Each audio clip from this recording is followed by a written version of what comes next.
Dan dalam semua kemungkinan, kebimbangan Jalil telah menjadi kenyataan. Jurubank itu telah disenyapkan sebelum dia dapat meniup wisil. Jurubank itu tahu terlalu banyak.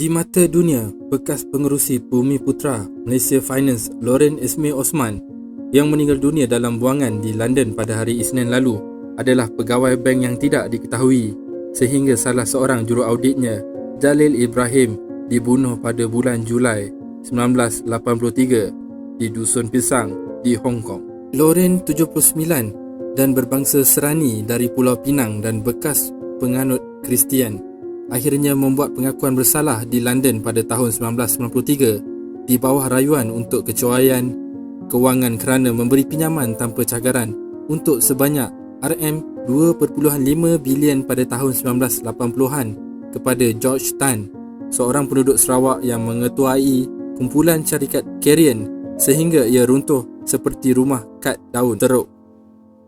Ingatkah anda kepada Bank UMBC untuk Melayu bukan Cina?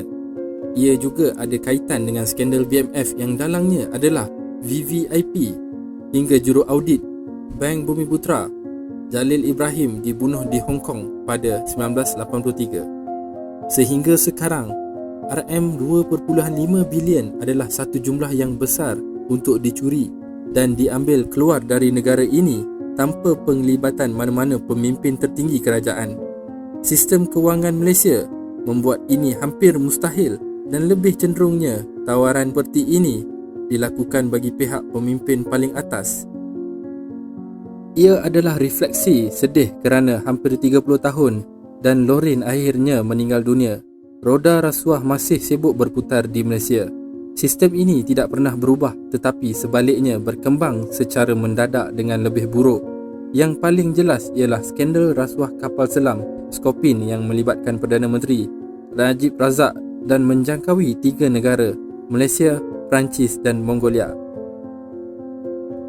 Skandal pembunuhan juruaudit BBMB Jalil Ibrahim di Hong Kong juga ada kaitannya dengan mantan pemimpin tertinggi kerajaan ketika itu. Jika ini berlaku, Malaysia pasti akan berada di hujung penerimaan dan ini merupakan satu lagi sebab mengapa rakyat patut bangun sekarang dan menangani musuh nombor satu rasuah dan tindakan yang keras.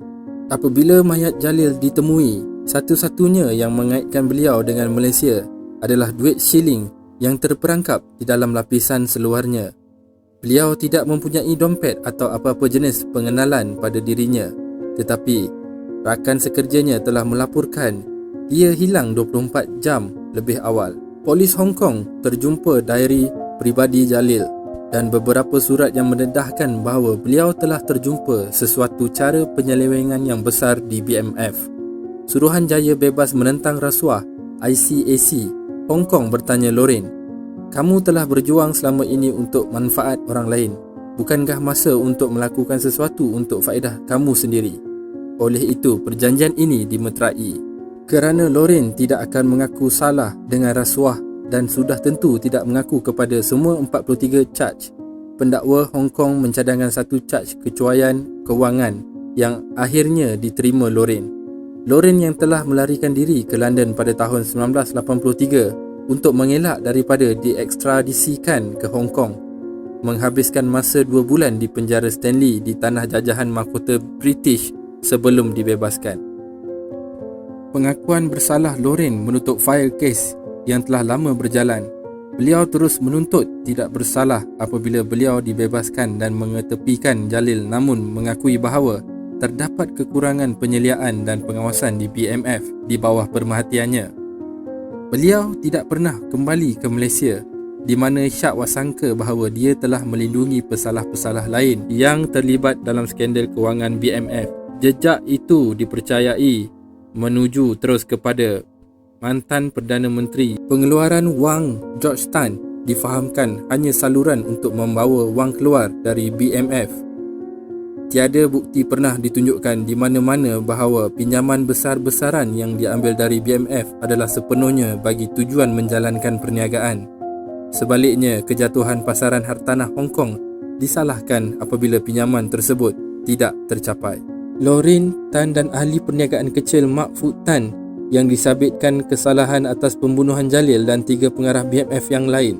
Kenyataan panjang lebar Mak yang sepanjang 24 muka surat tentang perjalanan perniagaan menteri ke Hong Kong hilang semasa perbicaraan. Semasa disoal siasat oleh polis Hong Kong, Mak mendakwa bahawa dia ke Hong Kong atas perintah seorang pegawai kerajaan Malaysia untuk mengutip wang dari seorang warga negara Malaysia yang menetap di Hong Kong. Beliau menafikan berkata demikian selepas kehilangan kenyataan 24 muka surat itu. Lorraine dalam satu wawancara awam di London membayangkan kemungkinan bahawa Jalil diugut oleh Mak yang mahu lebih. Itu sama seperti mengatakan bahawa pemeras ugut mahu angsa yang bertelurkan emas itu mati. Malah penyiasatan ke dalam kes pembunuhan Jalil mendedahkan bahawa Lorraine bercuti di Hong Kong pada masa yang sama. Tiada dompet, tiada ID, hanya duit siling Malaysia di dalam lapisan seluarnya. Polis tidak tahu siapakah dia atau bagaimana dia terdampar di sana. Ia mengambil masa mereka sehingga 24 jam untuk mendapatkan ID mangsa. Jalil Ibrahim, jurubank muda dan bekerja dengan Bank Bumiputera Malaysia dalam perjalanan perniagaan ke Hong Kong. Beliau dilaporkan hilang oleh rakan sekerja hari sebelumnya.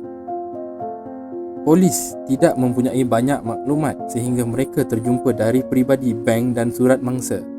Mereka mendedahkan keadaan masalah besar dan mencadangkan bahawa jurubank itu mungkin telah menemui satu rahsia yang amat besar.